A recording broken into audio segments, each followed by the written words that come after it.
Ready? All right. Good evening, ladies and gentlemen. The February 26, 2026 meeting of the Medford Planning Commission will now come to order. Kaylee, can we have a roll call, please?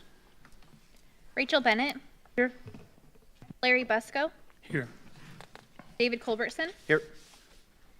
Mark McKechnie. Here. EJ McManus. Here. Marcy Pierce. Here. Jared Pulver. Here. Jeff Thomas. Here. And Jim Wallen. Here. Roll has been taken. Full board. Tonight's agenda is available on the city's website for those watching from home. The order of business this evening will consist of consent calendar and written communications, minutes, public hearings, reports. Item 20 is the consent calendar and written communications. Have the commissioners reviewed the consent calendar and written communication items? Are there any questions?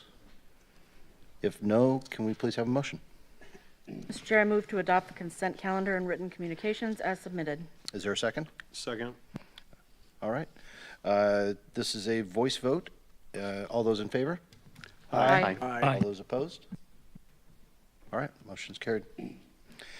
Item 30 is minutes. The minutes from the Planning Commission meeting of February 12th, 2026 will be considered at the March 12th, 2026 Planning Commission meeting.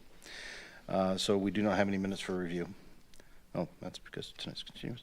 Item 40 is oral requests and communications from the audience. This is an opportunity for members of the audience to address the commission on matters that are not on tonight's agenda. If you wish to speak, please come forward to the podium, sign in, and tell us your name and concern. Seeing no one coming forward. Tonight's public hearing will be conducted as a quasi-judicial hearing. If you plan to testify, please listen carefully to the following prepared statement regarding the procedural rules that govern these hearings. The statement will be read by Eric Mitten, City Attorney. Thank you, Chair. I'm going to explain the rules that govern these hearings. Before the hearing begins, City staff will give a report. The report will list the criteria that governs the City's decision. After the staff report, the hearing will be opened for other speakers. The applicant will speak first and may ask for rebuttal time. Following the applicant, any other interested person will be allowed to speak. Any testimony, argument, or evidence you give must relate to the criteria listed in the staff report or other criteria in the comprehensive plan or land use regulations that you believe apply to the decision.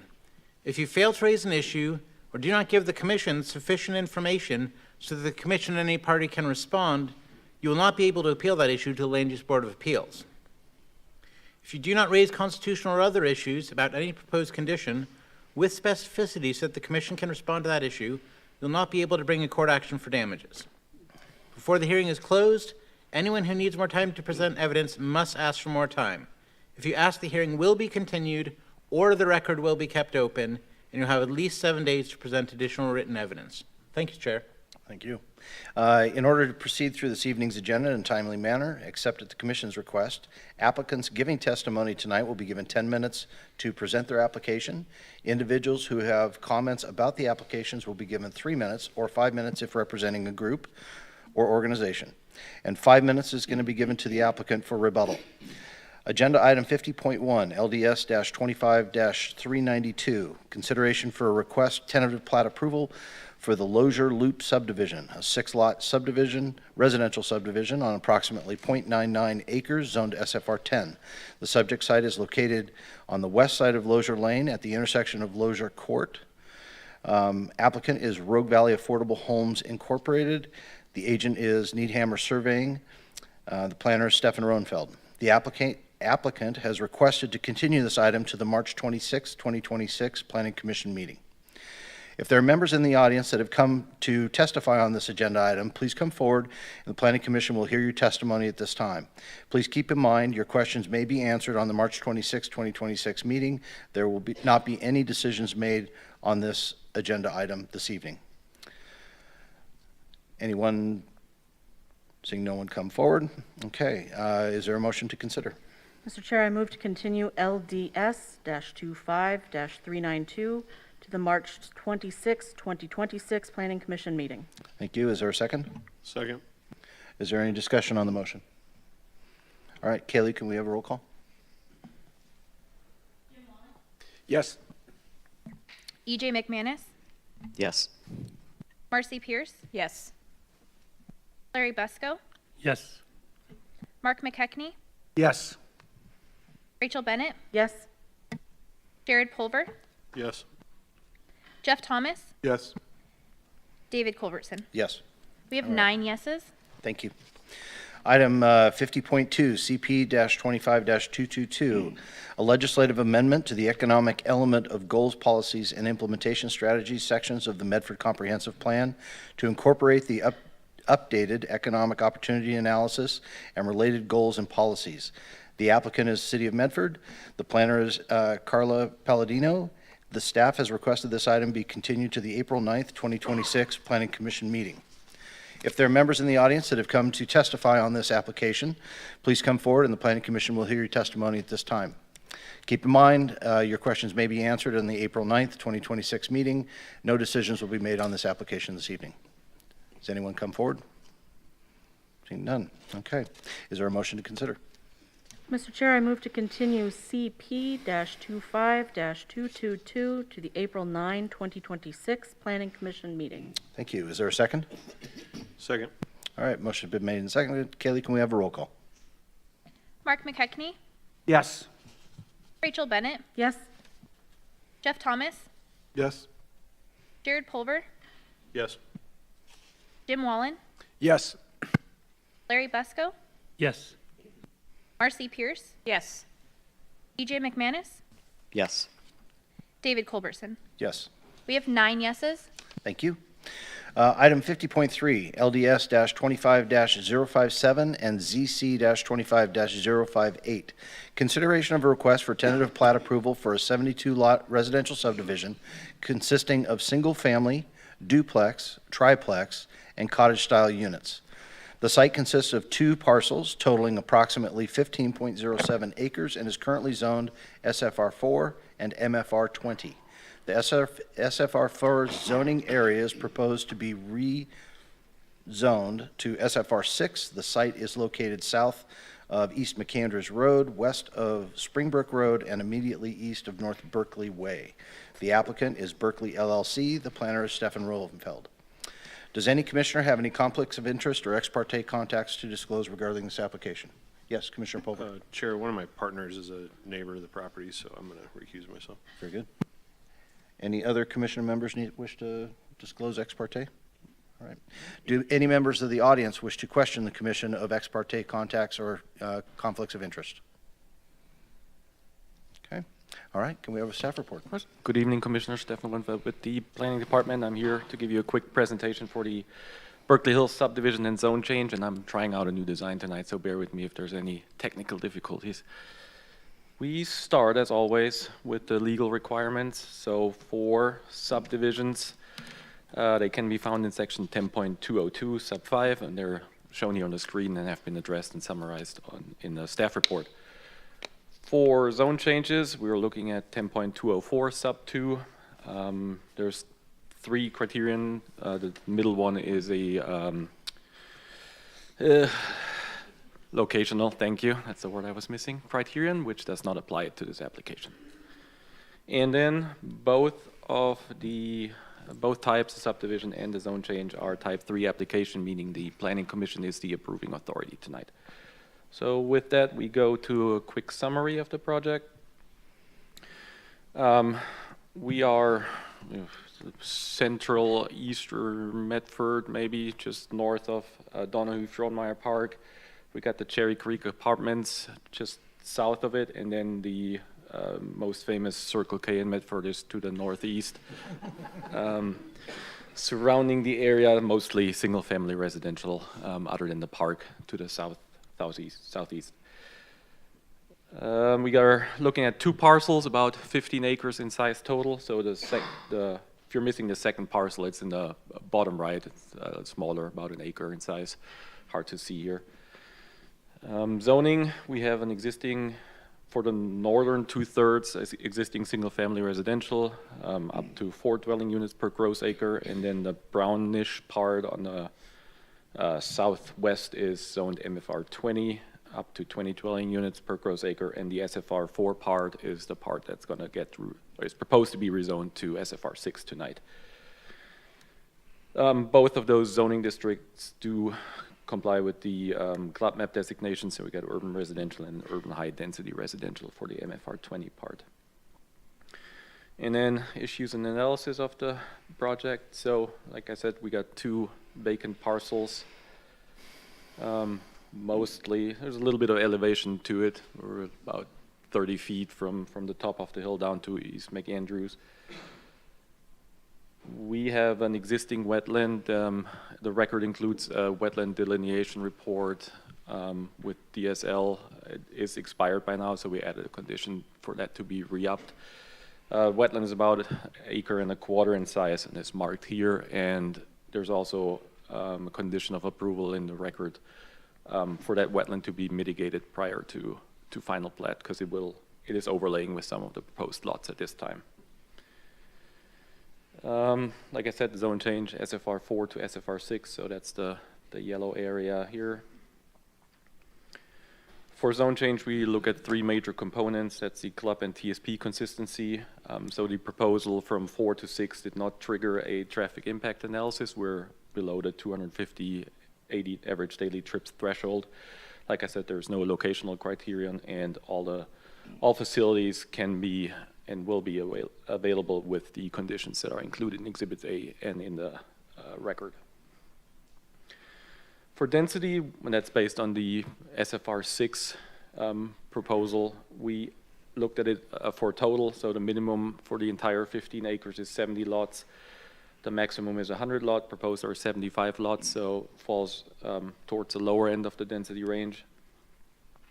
There's 4 parcels, kind of like at each corner of the proposed interior street, that don't quite meet our corner lot width standards, but we did adopt several years ago now flexible design standards, which allows a certain amount of parcels to be just slightly below the standard, and with those flexible design standards, those 4 lots will meet the minimum requirements for corner lots. All other site development standards, so your lot area, lot width, corner lots, lot depth, lot frontage, and for both zoning districts, they are met. As you'll see on the tentative plat, there are some parcels that are proposed to be townhomes, both within the single-family part and within the multifamily part, so we use different standards for those lots. So this is the area which will be SFR 6 again. 50 single-family lots and townhome lots will fall within this area. Then down here is the existing MFR 20 area. There's 24 lots proposed within that area, and then we have 1 slightly larger lot at the intersection of North Berkeley Way and East McAndrews that will be a future cottage cluster design, and that will require a separate site plan. It's a type 2, it will be a SPAR application most likely, so that we'll send out notice again once this project moves forward. All the areas highlighted in the green dashed lines, those are the proposed street extensions. So North Berkeley Way will connect out to East McAndrews, and it'll connect to College Way. There's one comment in there from a neighboring HOA that requested that to happen, and it's shown here anyways. And then we have the internal streets with an emergency access you see at the top right, and I'll get to that in a bit. That'll serve as the secondary access point for this development that goes out to East McAndrews Road. So within that area, once we're working on this project, we found out there's 2 separate easements over an existing driveway. So the applicant was working hard with staff and the neighbors here to address this issue, how the driveway is going to remain or how we're going to do it. So what we came up with is we're working on a property line adjustment right now. That's a type 1 application that staff is working on. So on the left side, you see the existing property line for the neighbor. That is going to change, or is proposed to change, to what you see on the right side. So that little stub will then connect to the new proposed internal streets. The driveway will remain, but that connection to that knuckle there will be gated for emergency access only. So it'll work for the neighbor, so he can remain, or he can still use this driveway, and then fire was happy with this solution too, so they have a secondary emergency access. So that's in the works. We added a condition of approval for the property line adjustment to be completed prior to final plat for this subdivision application. And then, like I said, we received one comment from nearby neighborhood HOA. There's 3 items highlighted here. That was access to the park.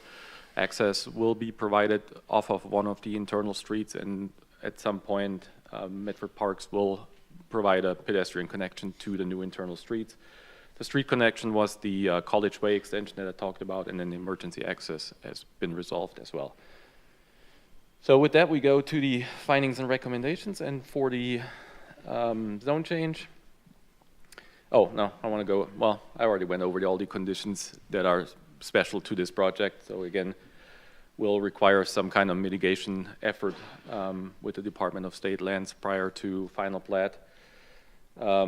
Property line adjustment to be completed, and then the applicant is asking for a 5-year timeline for this project since it's proposed in phases.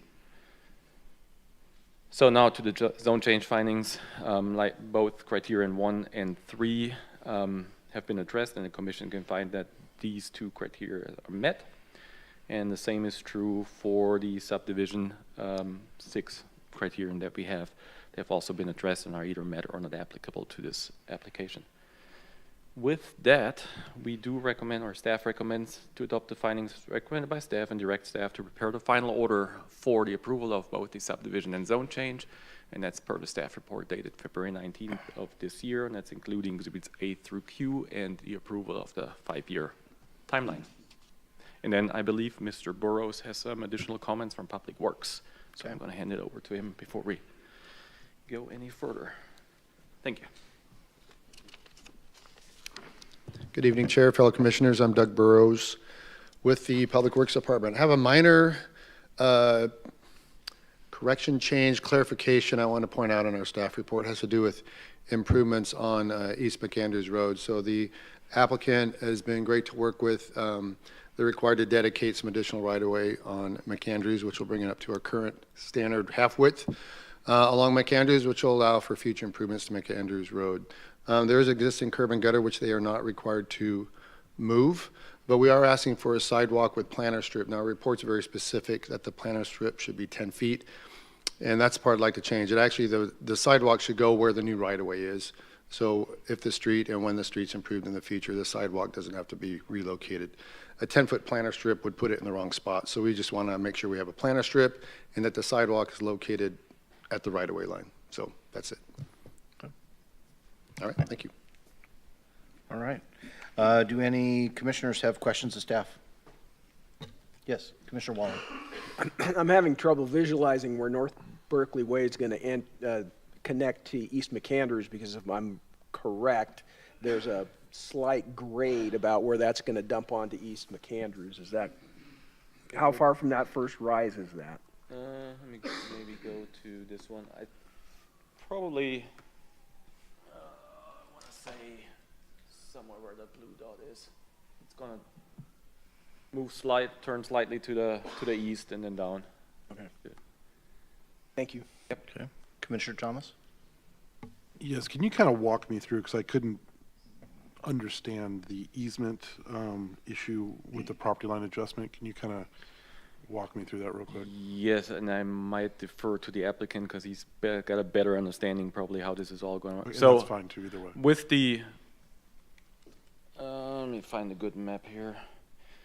So you can see this notch here that is that fronts East McAndrew and is part of the applicant's property. That property that's where the easements are, or that part of the property, and the 2 neighbors to the east and west have used that driveway for a long, long time. So originally the Public Works report, I believe, asked for that driveway to be closed off of East McAndrews. So by property line adjusting this piece out, the neighbors then have full control over that driveway. But with the fence, I mean, are they, so I guess I don't see the orientation, so there's going to be a locked gate there, you said? Yes, and the gate will be, let me find a better map again.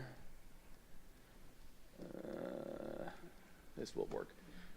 So again, this is the piece to be property line adjusted out, and then it comes over here, and the gate will be, and that's the knuckle of the new proposed internal street. So the gate will be set back 20 feet from that knuckle. So how does the neighbors use the driveway? Could kind of just show me that. Off McAndrews. Off McAndrews. Off my Okay, gate. So that's there's, what I there's, wanted to know. yeah, there's Okay. gonna be no changes to Okay, the that's existing what I was driveway, yeah. understanding. Okay. All right. Commissioner McKechnie, did you have anything? No. I know. Shocking. All right. Any other questions or comments for staff? All right. Sounds good. Let's open the public hearing and invite the applicant down to present their application.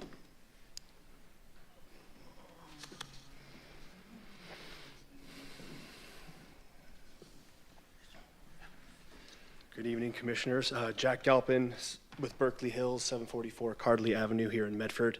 I don't really have anything to add. Great job by Stefan, but I will answer any questions that you guys might have of me. If you have any more questions about the easement or that whole process, I'm happy to kind of digress in that. Okay. But Do any commission members have any questions of the applicant? Okay, just in case, you reserve time for rebuttal? yes, please. Thank you. Thank you. Are there any persons in the audience that wish to come forward and speak on this application? I'm not seeing anybody coming forward. All right, does staff have any additional comments? No, thank you. Does any commission member have any additional questions of staff or council? Okay, does the applicant wish to retain the rebuttal? Okay, all good. I'm going to close the public hearing, and is there a motion for consideration? Mr. Chair, I move to adopt the findings as recommended by staff and direct staff to prepare final orders for approval of LDS-25-057 and ZC-25-058 per the staff report dated February 19, 2026, including Exhibits A through Q, and approval of the maximum timetable of 5 years for the subdivision to be developed in phases pursuant to MLDC 10.202 sub D B. Thank you. Is there a second? Second. Okay, motion's been made and seconded. Is there any discussion on the motion? All right. No, I Kaylee, think it's a great plan, actually, so Yeah. I'm in favor of it. Kaylee, could we have a roll call? Or not supposed to? Rachel Bennett, Yes? Mark McKechnie, Yes. Marcy Pierce, Yes. EJ McManus, Yes. Jim Wallen, Yes. Jeff Thomas, Yes. Larry Besco, Yes. David Culberson. Yes. We have 8 yeses. All right. Good luck with your project. I think that was 9 yeses. But, all right. 50.4 PUD-25-292, consideration of request for revision of the Mountaintop Village area of Vista Point planned unit development.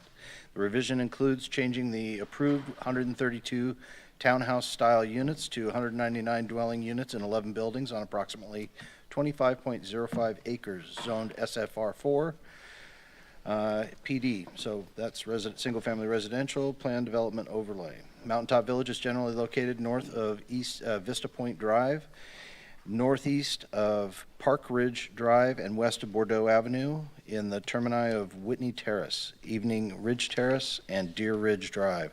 Applicant is Pacific Rental Properties LLC. The agent is CSA Planning, and the planner is Kelly Aiken and Keegan Benson. Does any commissioner have a conflict of interest or ex parte contact to disclose regarding this? Mr. Yes. Chair, Commissioner the Wallen. applicant is a client of my firm, so I'll be recusing myself. Very good, thank you. Any other ex parte contacts or conflicts of interest to disclose? So I disclosed my Yes. commitment or my involvement in this previous project previously, but it's not going to affect my decision on this matter. Very good. All right, any other conflicts of interest or ex parte contacts? All right, does anyone in the audience wish to question the commission on ex parte contacts or conflicts of interest?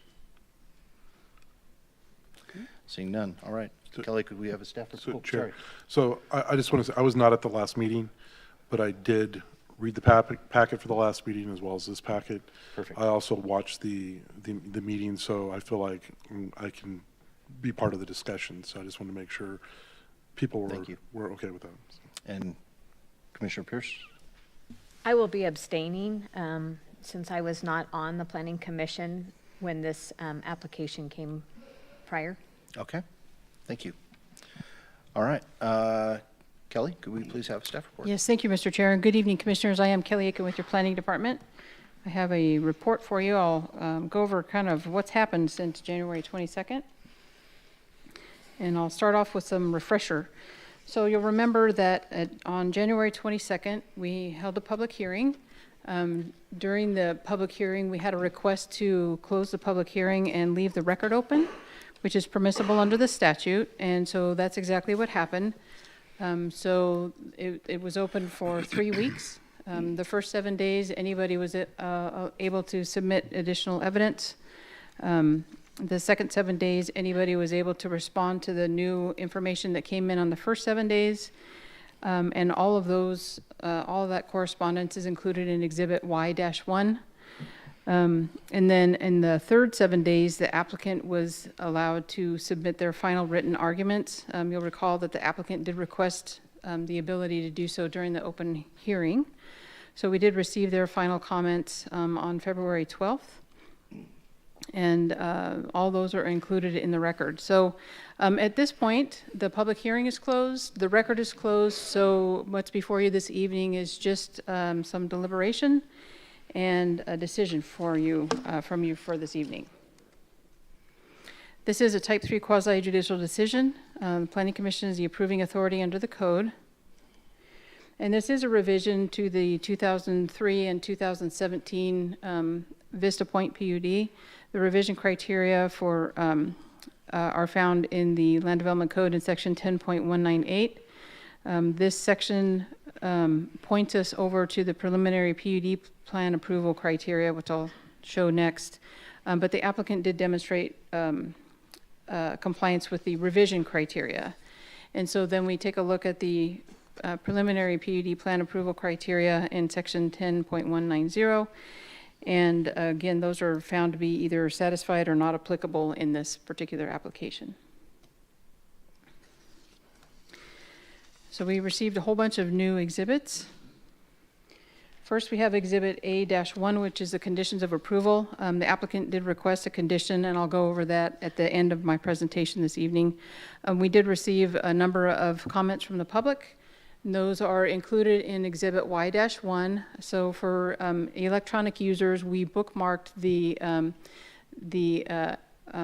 correspondence as it came in during those 7-day periods. So the first one is the correspondence that we received after the agenda was published, but prior to the public hearing, information that was received handed in at the public hearing, then the first 7-day period, the second 7-day period, and then finally the applicant's agent final arguments are included in Exhibit EE.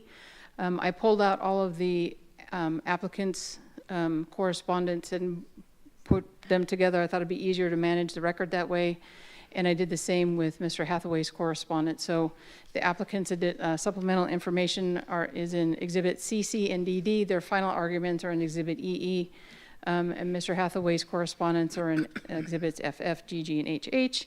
And then Mr. Minton participated and provided some additional information, and those are also in the record. So just a super high level on the project. You'll remember this is on this the east side of Bordeaux. We're in Vista Point PUD. It's 25.5 acres, has the residential general land use plan map designation zoned SFR4, and it's within the Vista Point PUD. So the application that's before you is to amend the preliminary PUD plan for Mountaintop Village that was approved in 2017. This is what's before you this evening. Both the 2003 and 2017 PUDs allowed a total of 173 dwelling units in single-family detached and multifamily attached forms. The revision before you is to go from the 132 townhouse-style units and 41 lots that were approved in 2017 to 199 units in 11 buildings, and then the existing 5 existing duplex units that are shown in yellow for a total of 209 dwelling units. Also, as a reminder, the applicant did request 3 modifications to code standards, which is something that's allowed in the PUD ordinance. First is to allow driveways to function as private streets. This is not a new request. It's something that happened in both 2003 and 2017. The second is for sidewalks. Most of the buildings are connected by sidewalks, but where there are none, the applicant proposes a 15-mile-per-hour speed posting and use of sharrows. Kind of lets drivers know that to expect something else on the roadway. Finally, the applicant requested a modification to the setback standards for multifamily developments where buildings must be located between parking areas and the street. Since the applicants requested that those driveways be considered to be private streets, then that triggers a need for relief there. This allows the parking area to be located between the private streets that are functioning as the driveways. So staff didn't object to that proposed modification. On screen are the approved 2017 plan on the left and the proposal on the right. In yellow are the single-family lots. In 2017, on the left, the 132 multifamily units were proposed in 3- and 4-unit buildings that were constructed in a 2-story townhouse style. Each building was on its own lot. The units were rental and they couldn't be sold as they were approved. So they were in a 4-plex, you have 4 units. The building itself could be transferred, but the units could not be transferred individually. The 11 buildings currently proposed are very similar to what was approved in 2003. 2003, it was 11 buildings with 132 units, and now we have 11 buildings rather with 199 units. So overall, the 209 unit total represents a 36-unit increase over the prior decisions. Removing the ring of single-family lots that are shown in yellow on the approved plan about doubles the open space to about 16 acres. This table shows the differences between the 2003 decision, the 2017 decision, and then what's before you this evening. The current proposal is very similar to what was approved in 2003. Talk a little bit about traffic. We received quite a bit of correspondence about traffic. So this may look familiar to you. This table was prepared by Carl McNair as our transportation manager. So I just wanted to go over the headings because there's a little bit of Greek in there. We have the number of units in the left column. ITE 12th edition ADT. So ITE is the trip generation manual. So it's the 12th edition. ADT is average daily trips. And then the right column is PM peak hour trips. And that's those are 2 measures that we use to figure out when we need to analyze for a traffic analysis. So you can see that the numbers between the 2003 and 2017 approval were identical. When we look at the 2025 number, because the trip generation factors are lower for the proposed construction types, there was actually a reduction in the number of trips that will be generated.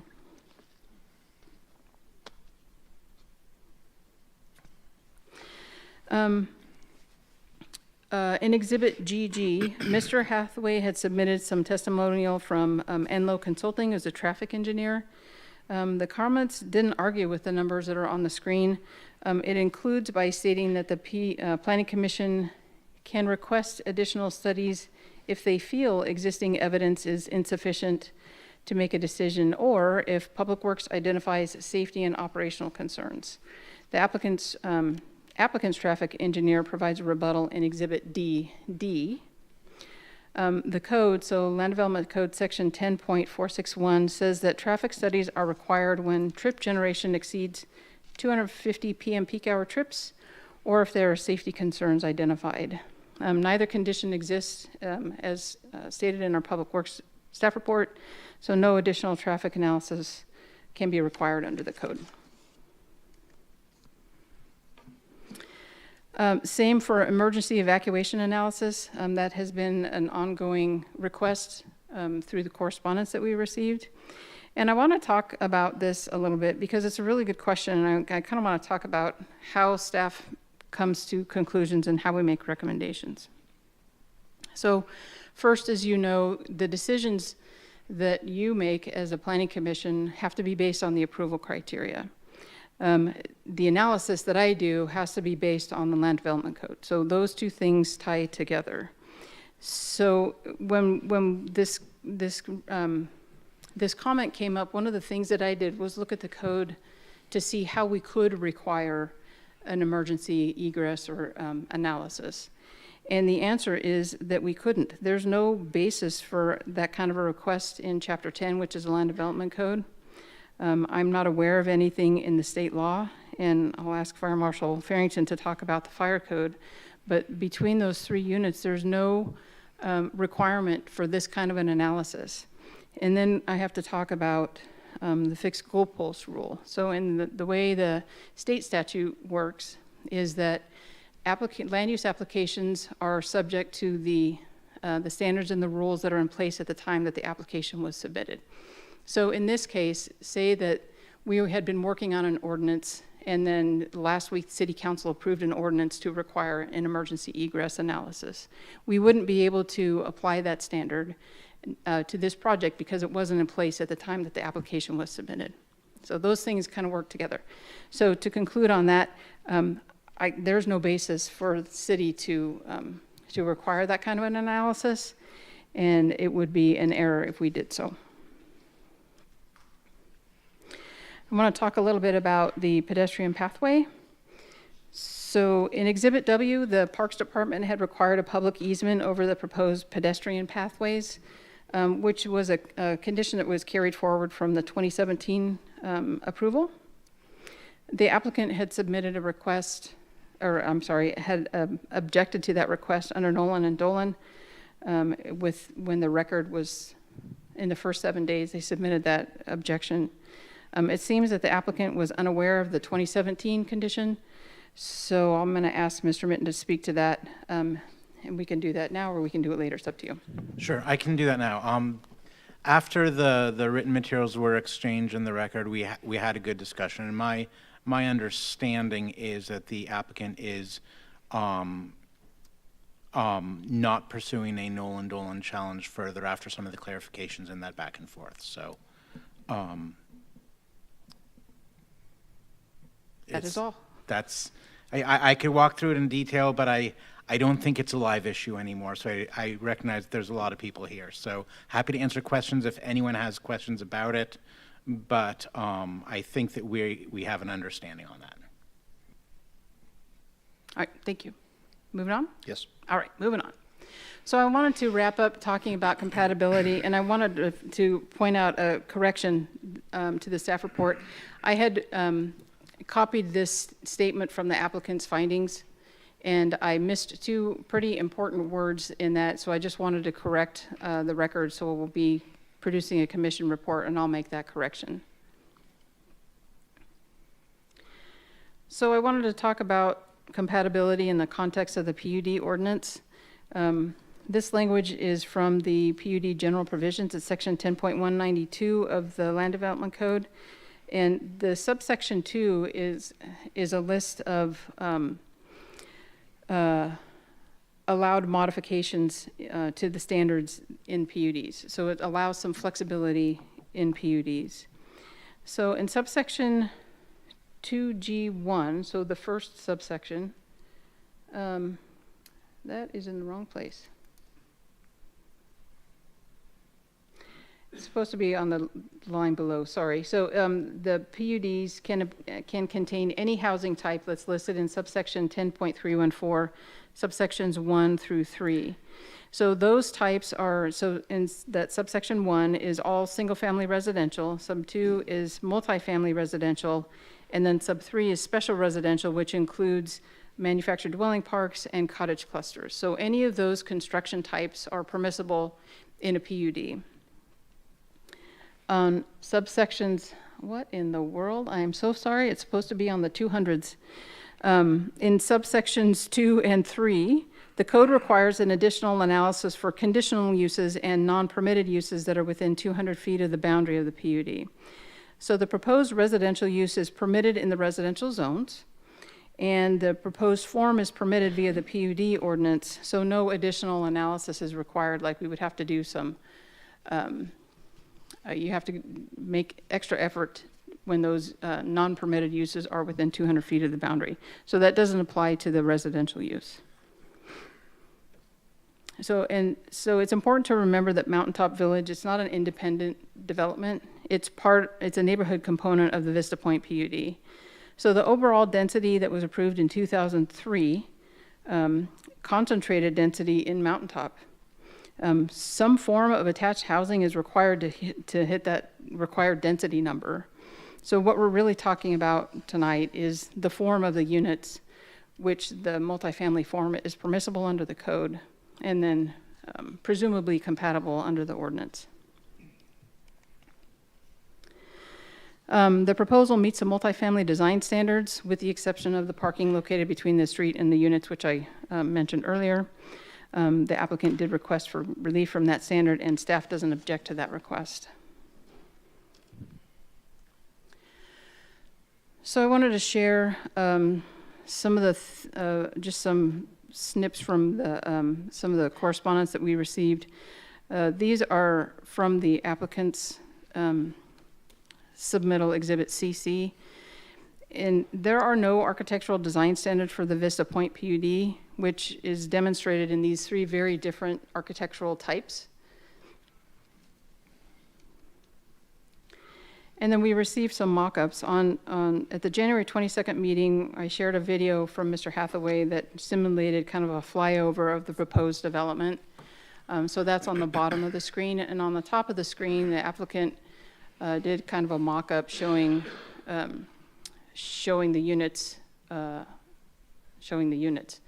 So I tried really hard to find something comparable so you could a similar perspective.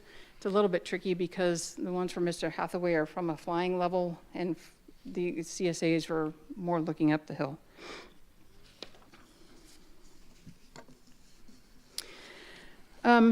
So I wanted to talk a little bit about the new condition of approval. So it's verbatim on the screen. This is in Exhibit A-1, condition number 3.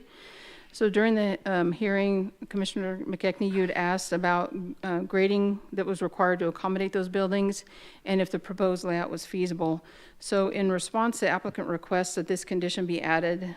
The condition basically authorizes the planning director to approve refined building plans through the final PUD plan process with the limitations that are shown. To be honest, this is a standard operating procedure. When we review a site plan application, we get to the building permit stage, we compare the building permit application with the approved, with what the Site Plan Architectural Commission had approved, and then the numbers 2 and 3 in that list, those are already included in the final PUD plan requirements in 10.196. So there's nothing unusual as far as managing a project from my perspective. Findings and conclusions. Oh, I went right to the recommended action. So staff did review the application for compliance with the criteria and found that the criteria are either satisfied or not applicable in this case. And so staff is recommending approval.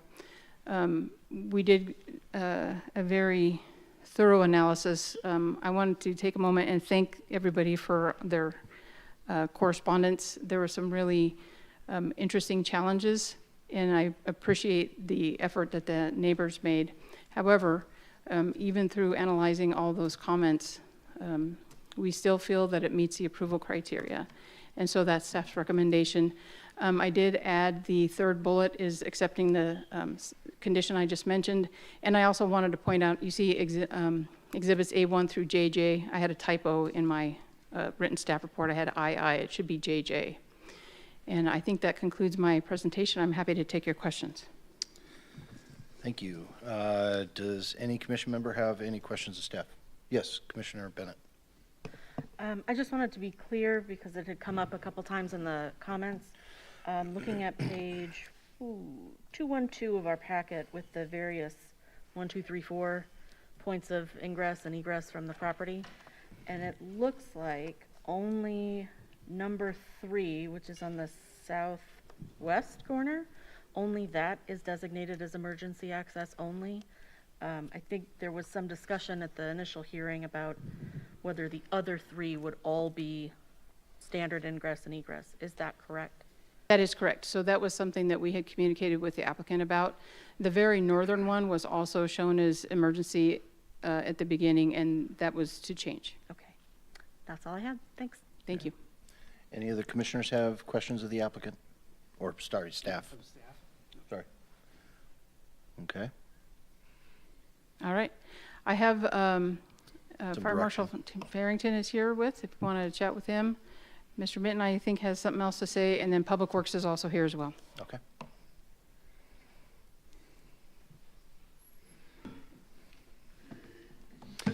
Good evening, Chair and Commissioners. Tanner Farrington, Fire Marshal. Mr. Minton, I noticed you have your mic on. Did you want to go first? No, I just didn't Okay. realize it was on. Okay, perfect, thanks. Okay, so I wanted to hit on a couple things. Thank you, Kelly.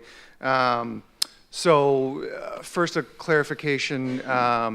As Kelly mentioned, the Oregon Fire Code contemplates generally access and water supply. There's not a specific requirement for evacuation that would apply. So our development code did not, at the time of this application or currently, require evacuation as part of the development process. So we obviously have a very different perspective, as I mentioned in the last meeting, following 2020 and the wildfires in Alameda, but still this project did not have an evacuation requirement component at the time. And the code doesn't currently as well. Also, just to clarify, there was a question on evacuation and our opinion on if we can guarantee evacuation. So I just wanted to clarify or point out that that my response wasn't intended to be a comparison from the 2017 project to the current proposal.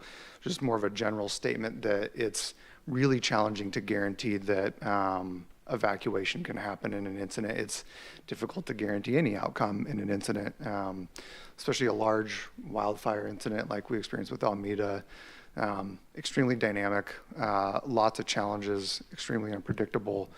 And so, there's a potential to be able to estimate evacuation times, but not really make any guarantees on outcomes for incidents. So, and I believe I mentioned this in the last meeting as well, but because of that, we've taken some actions to address, emergency notification, evacuation planning, coordination, et cetera. So I think that covers my comments unless there's any questions. Thank you. Okay. Any questions for Tanner? Oh, yes, Commissioner McManus. Thank you. I'm going to follow up on our conversation at the last meeting. I think on the Evening Ridge, there was a discussion of, if the surface of that road would be paved or not. And from what I recall, it really didn't have an impact to the performance of evacuation, at least from, the fire department vehicles or emergency vehicles. And I know that, at least interpreting what the applicant is going to do, I think they've taken the recommendations, especially related to, addressing any potential emergencies, especially related to fire. Just for general, maybe edification, are there other measures if it was voluntary? If, I appreciate that the fire department looks at Medford, all the neighborhoods somewhat, you serve them all equally. We obviously have terrain that could be in the same situation as this development. So I'm just curious if there are other measures that could be applicable in this type of development. Sure, thank you. So 2 considerations. One, if it gets closed off to public access, there was discussion of having a gate there. So our requirement was, because that's a critical route for evacuation and potential for our ingress into that site, the requirement was, even if they restrict people coming in, general public, make sure that people can go out. If they make it public to where, if they want that to be public to where even the residents can go through that gate and go in, then my understanding is there's a development code requirement for it to be paved. If that's the case and that's what they desire, that's fine. The big requirement was making sure that the people that are living there can get out during an emergency. One of the benefits of mentioning gravel is there's steep slopes. There could be a benefit with the grades to have that be gravel versus paved, because especially if it's paved really well and really smooth, it can be a ice skating rink in inclement weather. But if the desire is for that to be paved and be another access for the development, we're not going to have heartburn with that. Does that help? Yeah, thank you. Thank you. Okay. Any other commission members have questions? Okay, who's next? That would be me, Chair. Very good. All right. So for folks in the audience, my role in this is not, I sit up here, not because I'm a member of this commission, because I don't know, they didn't know where else to stick me. My job is not to argue policy one way or the other, but just to make sure that whatever policy decision this body makes is legally defensible. So that's what I'm here looking for. And last meeting, there was a lot of testimony about, well, Almeda Fire changed everything. And I'm a member of this community too. I get where that sentiment is coming from. Legally speaking, though, that's not where the law stands. With the PUD modification, the law is you compare the current design to the prior design, not the current design to bare ground. And that's really important in terms of looking at what's legally defensible in terms of a decision here. When we, a lot of folks express interest in having traffic impact analysis done. The evidence in the record is that the number of trips go down from the 2017 plan, which is approved, which they can build tomorrow if this is voted down. And legally speaking, it would be very difficult to defend a decision on appeal requiring a traffic impact analysis for a lower number of trips than an existing approval that doesn't have one. Mr. Hathaway in his letter had mentioned that some cities had required evacuation analysis as part of a land use approval. Those cities are in California. There is a reason for that. The state of California did pass a law in 2019 requiring evacuation analysis for certain sorts of land use actions. The state of Oregon has not done the same. So there's nothing, not only in our local code, but in state law requiring an evacuation analysis. And so it would be difficult to defend a decision if this was to be voted down on the basis that there's no evacuation analysis when there's no requirement in either local code or state law for there to be one. But then also practically speaking, we're back to that issue that this is an amendment of another plan. If there's more people in this same area with the same egress points, whatever evacuation concerns exist in the 2017 plan. So factually as well as legally, denying on that basis would be hard to justify. Last, I want to talk about compatibility. Mr. Hathaway had made some points about it was stated in 2017 that the 2017 design would be more compatible than the 2003 design that included apartment complexes similar to this. Compatibility, and I touch on this in my memo, and I appreciate that not everyone had time to read 1,500 pages of paperwork. But to summarize, there's some case law discussing what compatibility means in Oregon land use law, and it doesn't mean that it has to be the most compatible design possible, or else anything would have to be identical to whatever is on neighboring properties. Compatibility is a threshold test of, does it interfere with uses on neighboring properties? And in a design like this, where you have 3-story apartment buildings, then some physical separation, and then 2-story single-family residences, in my opinion, that probably doesn't rise to the level of incompatibility under the Oregon land use definition of it. The question of which is more compatible, I think, is an interesting discussion point, but legally speaking, compatibility, to analogize to a high school, compatibility is not who's valedictorian. You don't have to be the most compatible possible in order to pass. You need to meet a certain standard of compatibility. You have to have a passing grade. So it may be that 2017 is even more compatible than this design, but that doesn't mean that legally this is incompatible to allow it to pass. So it's compatibility deals with basically whether it interferes with uses on neighboring properties, not does it look exactly like what's on neighboring properties. And if this were to be appealed up to Land Use Board of Appeals, in my opinion, that's how they'd be using that term. Those are, and then just to clarify, there was some discussion on the other side of the aisle about the bike path matter. I talked further with applicant's attorney, and I don't know that he had been aware that the bike path was in the 2017 approval. I've also now confirmed that the grading for it was also in the 2017 approval. So I think for this commission, I think that issue is a done issue, is a resolved matter. So I don't want to speak for the applicant. I realize because the hearing is closed, I can't call them up. But my understanding, and I'll hear about it from him tomorrow morning if I'm wrong, but my understanding is that's no longer a live issue. So could I ask a question about that? Because Yes. that is a massive concern for me. So could that be in the motion, or is that not to be in the motion? Because if it's not, then I got to vote no. So the bike path is, the bike path would remain. The Nolan Dolan challenge to the bike path is what's no longer there. So the bike path, my understanding is applicant no longer has a Nolan Dolan challenge to the existence of the bike path. It would be part of the approval with the standard recommended motion. Okay.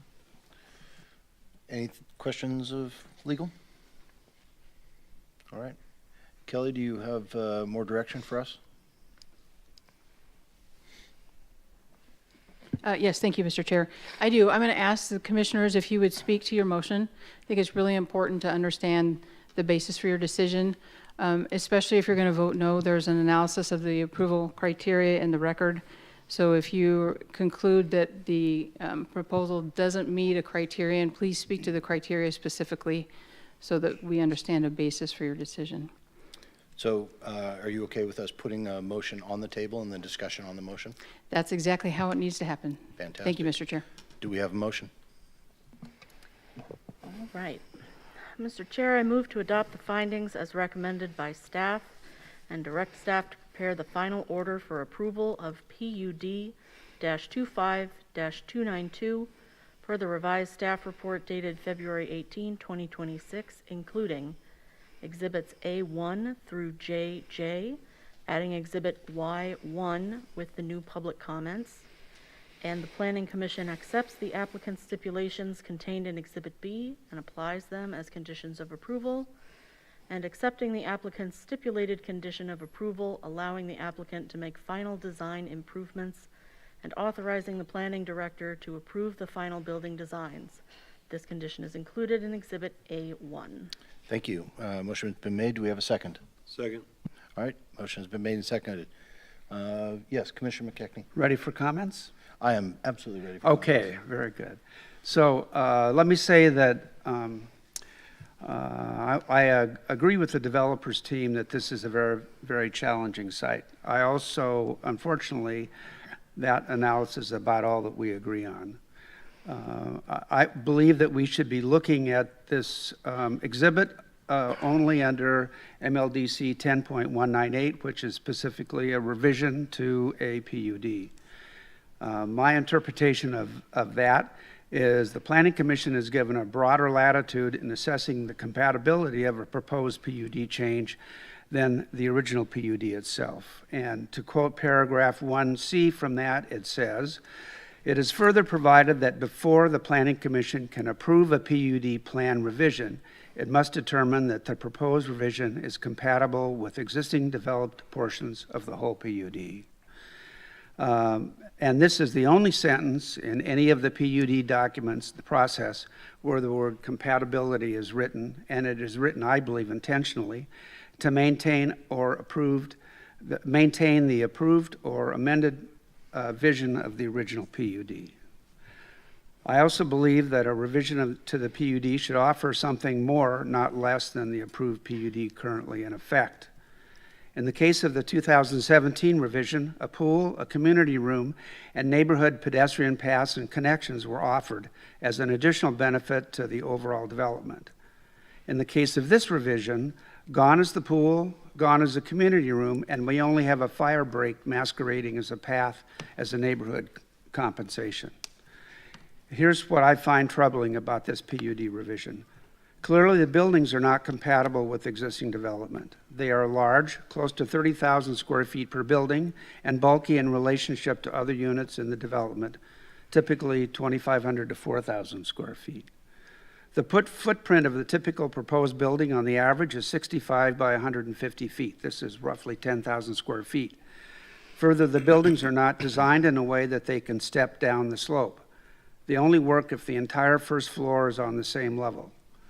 This means that the grade difference can reach up to 14 feet over the length and width of the building, or basically another full story. The images we have been provided in this testimony imagine a flat site, which is clearly not the case. We have seen no documentation of how even one building will address the slope in other than a hypothetical manner. The buildings will be close to 42 feet at the peak on a flat site. Add 14 feet to account for the slope, and we have what passes in this town for a high-rise. The buildings are arranged around a central parking lot facing garage doors on most buildings. Looking at the floor plans, it is clear that the front doors of the buildings were really meant to be on the opposite side of the buildings from the garages. But the site plan shows no connection paths with each other or the site amenities. And in many cases, these real front doors are significantly above finished grade. This is not a pedestrian-friendly design and a development designed to be pedestrian-friendly. The MLDC does have clear and objective standards regarding multifamily design, and in another part of the city, I would probably accept this design, but this design does not meet the compatibility test when identified in MLDC 10.198, paragraph 1C.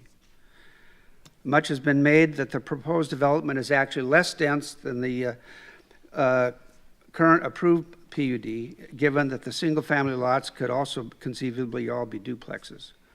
While that may or may not be the case, I submit that 41 duplexes on 132 townhouses do meet the criterion of MLDC 10.198, paragraph 1C, and provide a more friendly pedestrian design.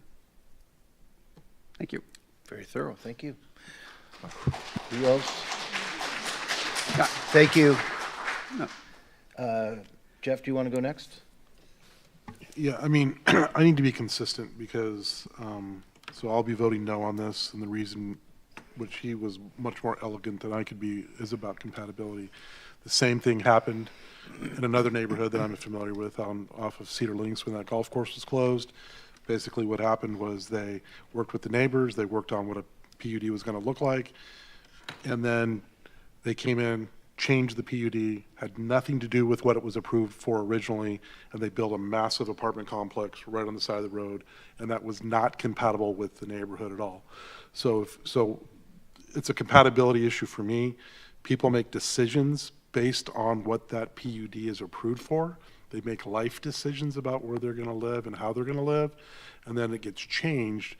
That seems like that needs to be compatible with what it's been changed to, so I'll be voting no on the motion. Larry, do you want to start off this? Gentle people of the audience, please hold applause. Larry, do you want to start on that? A microphone, please.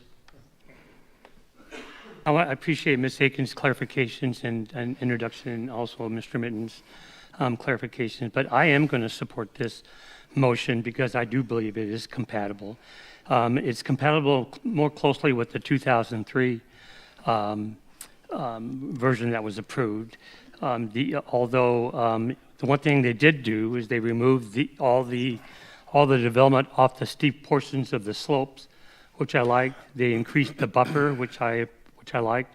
They also allowed for the area that's not going to have construction to remain in its natural vegetation. And then let's see here. I did appreciate I think the applicant has addressed all the issues from the code, and so I plan on supporting this motion. Okay. EJ? Yeah, thank you.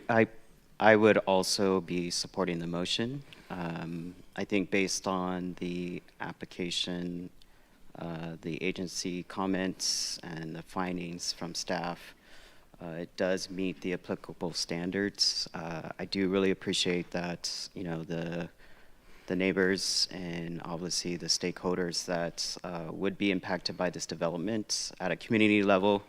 That is very important, and I think that does signal to the developer of this project to, you know, really work with the neighborhood to make sure that safety and livability and the compatibility are addressed. And so I do hope that that continues through this process, but based off of what our review is, you know, required as far as this level, I do feel that this meets the applicable criteria.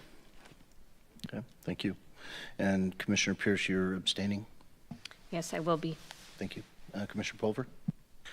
Well, it doesn't take much for me to look stupid, and so Mark's eloquent testimony ensured that will be the case. Yeah, I've been on the Planning Commission a long time. I learned that, you know, we are evaluating projects and applications based on criteria, and I would say that a lot of the objections and don't really line up with the criteria that we're using to judge it. That said, you know, this is a rather large PUD that's been in place for a long time. I do believe the PUD language speaks to, because with a PUD there's give to the developer. They get benefit to do things that they wouldn't be able to do otherwise. But I think the trade-off is the city in turn needs to get something as well. Like I said, this thing's been around for a long time. If, you know, the 2003 approval had never changed, they might be building something like what's being proposed now. But it was changed, and it did change in both the applicant's words and based on the testimony of numerous neighbors for the better. So I think this is actually going backwards. And I don't, you know, I think there's debate about compatibility and personal preference and everything else. I think there's a lot of parties that are in on this together, and that's not always the case with private development. I may own this parcel and the neighbor may own a different parcel, and what we do may not be connected, but in this case, the PUD is very much connected, in my opinion. So for that reason, and citing compatibility as my reason, I'll be voting no. Okay. Commissioner Bennett? First and foremost, I really want to thank everyone who has submitted something in writing, who came to the last meeting, who came to this meeting, who's reached out to the city. This is a daunting process for anybody. It's daunting to me to review it, you know, time after time, and to submit your thoughts eloquently and clearly and passionately is to be commended. It takes bravery to step into this forum, and I don't dismiss that. I also take the concerns that have been raised very seriously, very personally in some cases, as someone who also evacuated in September 2020. I certainly wouldn't relish experiencing that again. I am going to be voting yes to approve this, primarily because of the explanations and arguments put forth by our planning department and Mr. Mitten as far as compatibility goes. There are many factors that were raised that are just not within our lane to weigh, such as the cosmetic appearance of the buildings. May not be my cup of tea, but that's not really my purview.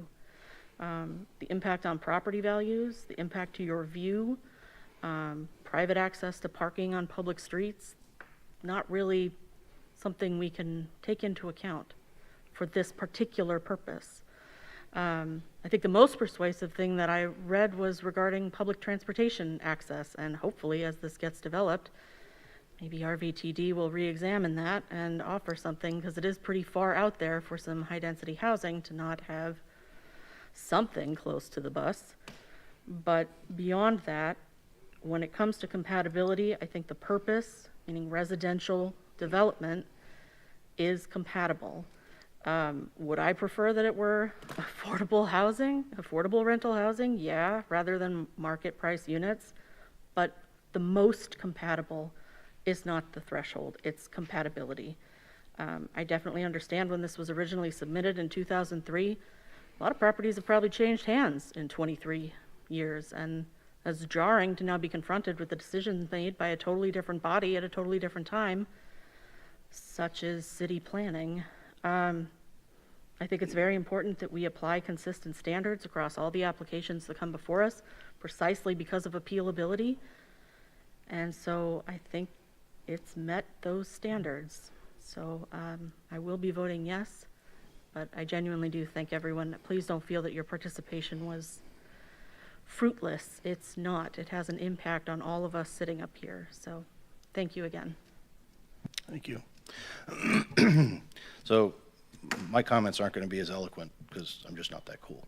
I do believe that this PUD is always going to have a multifamily component to it.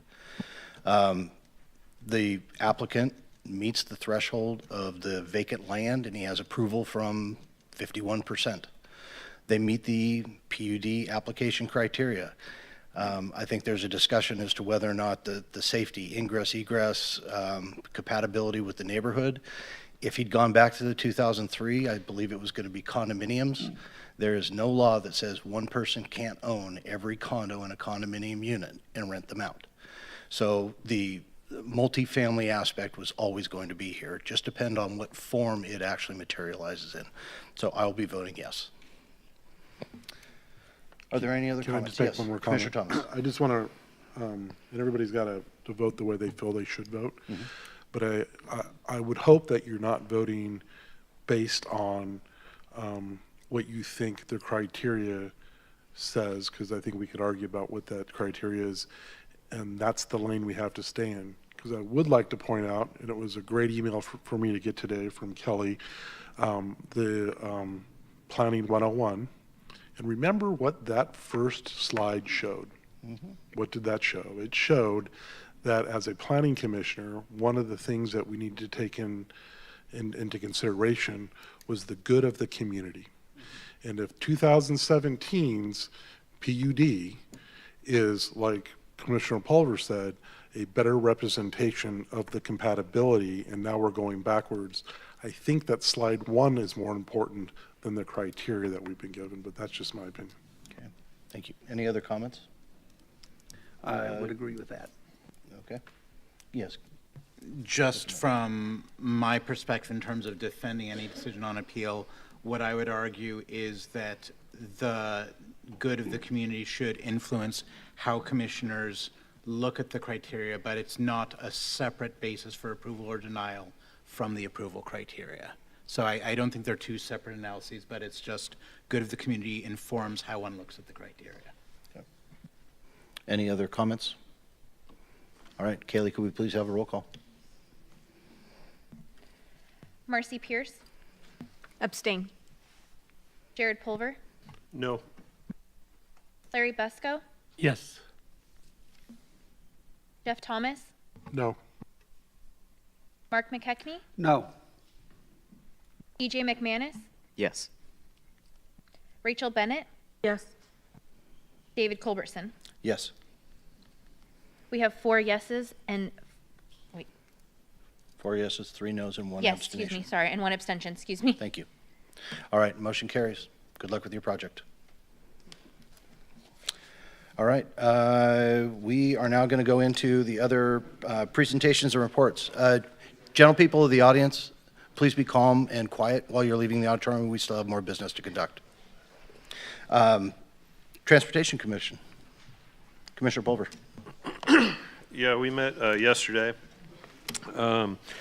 The only item on our agenda was the draft, we reviewed the draft Transportation Safety Action Plan, which is referred to as TSAP, not to be confused with the Transportation System Plan, I believe, which is the TSP, both of which you may be seeing this year, so keep those acronyms handy.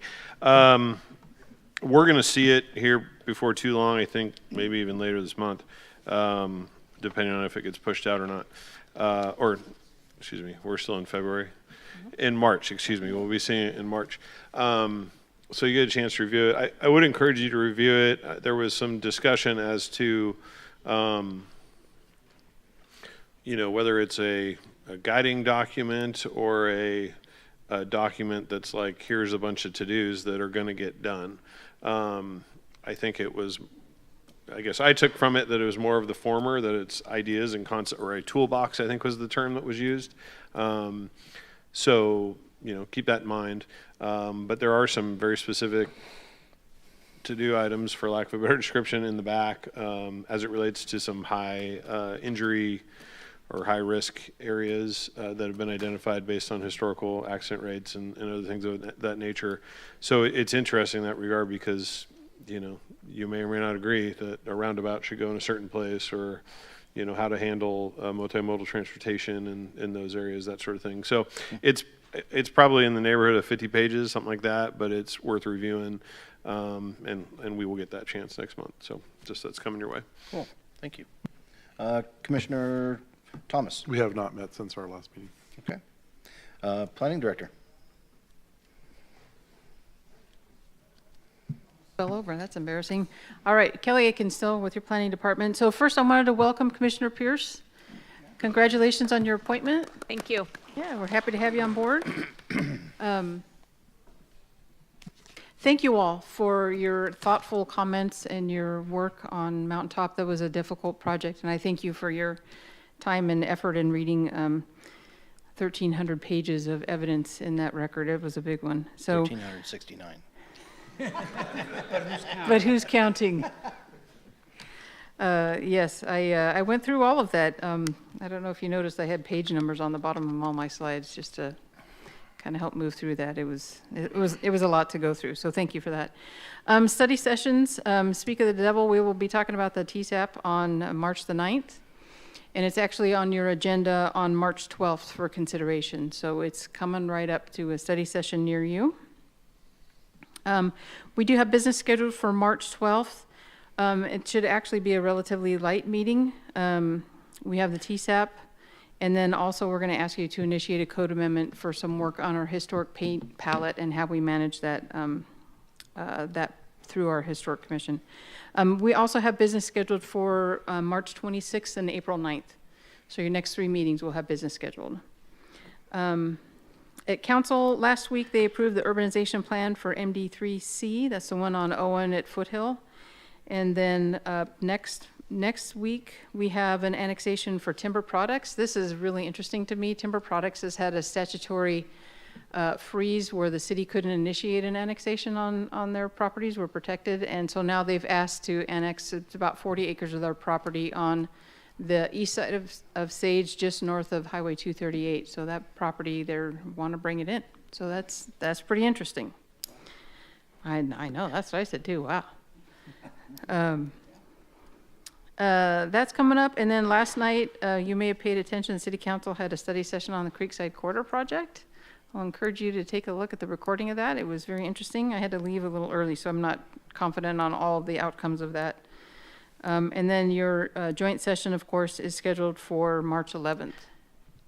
Do you want to speak to Creekside Corridor? Sure. A high-level summary of where we landed is stadiums are expensive. There's a debate as to just how expensive. And before final decisions are made, we need to do some more due diligence to figure out exactly what it would cost, including basic site due diligence as well as a 10 to 15% plan on the stadium so we can get more accurate cost estimates. The city will be sharing that cost with the team in a split to be negotiated, but council wants harder numbers on what it will actually cost before they make any final decisions. So is the thought that so Creekside Corridor has 2 components, right? West side and east side, and the west side's convention center, hotel, other things potentially. And was that not part of the discussion? So this part of the discussion, because the west side is being developed by a private developer, the east side would be developed by the city. This was focused on the city and the public improvement project part of it. There was some update. What I will say on the west side is that the developer is still working to get site control. They've not yet been able to obtain site control from the property owner on the west side, and that obviously complicates those matters. Thanks. All right. I think also the only thing that stood out too is, because I was there in attendance, they didn't talk about stadium compatibility. Just kidding. Sorry. Quick question, Kelly. The joint study session on the 11th, and where's that going to be? I believe it's going to be in the Prescott room, so it'll be over in the police department. Thank you. It's an evening, it's a 6 o'clocker.